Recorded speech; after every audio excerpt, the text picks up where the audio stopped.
My name is Gary Robbins. I started running when I was 27 years old. I'm now 38, so that puts me at 11 years as a runner. When I was 19, I moved from Newfoundland to Banff, Alberta. Instantly fell in love with the mountains and also fell in love with partying.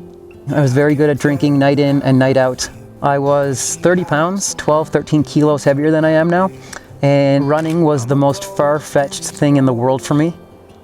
Looking back on those days, I can draw a parallel between the never missing a day of work, hungover, no matter how bad it was, to the suffering that's involved in running long-distance events that really deal with a certain level of internal misery. I believed in myself and I pushed hard and I've trained hard for more than 10 years now. You really can make a life shift at any point and you never know where it's going to take you. I actually got into running through adventure racing. Training for expedition racing and doing some shorter adventure races, I found a love and a skill set for trail and ultra running.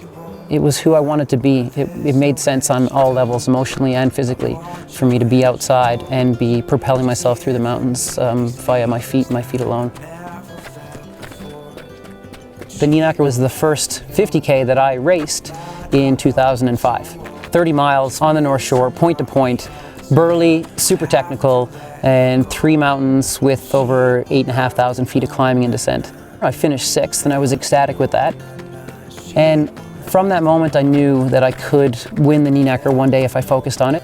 I got in 2013 and knew that I was fit enough to pull it off and was completely challenged all the way to the line by Mike Murphy, another very talented local runner. You can't find that side of yourself unless you are challenged in the moment. And Mike caught me very late in the race and I had to respond immediately, and it was very difficult to not crumble in that moment and to instantaneously find the fire necessary to rally and not be passed and not be officially caught. So a very special win. How to deal with the wall in racing, you try to find those limitations as much as possible in training. When I come back from a training run and I have to hit the couch, like literally, physically, immediately upon being done, that's exploring your limits, that's pushing yourself in training, and that's to allow you to have a greater understanding of what those limits are. And ideally on race day, you come just below what that is. That's something I always try to do when I'm racing, is to create as much positive energy as I can coming into aid stations and seeing people. Even though I'm faking it, it comes back to you tenfold when you come in and start celebrating.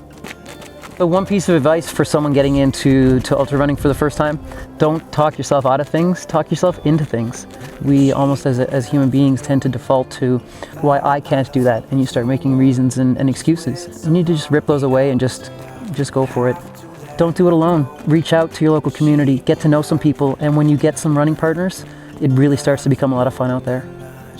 So my goals for the next few years, I want to focus a little bit more on some of the races that I feel cater more specific to my skill set, being very difficult 100-milers, very technical. I want to stay competitive for as long as I can, but still always find the love of the sport and to really connect with such incredible people. No matter where you go, no matter what race it's for, the community around that race, they're really special, and it's always really nice to connect with them.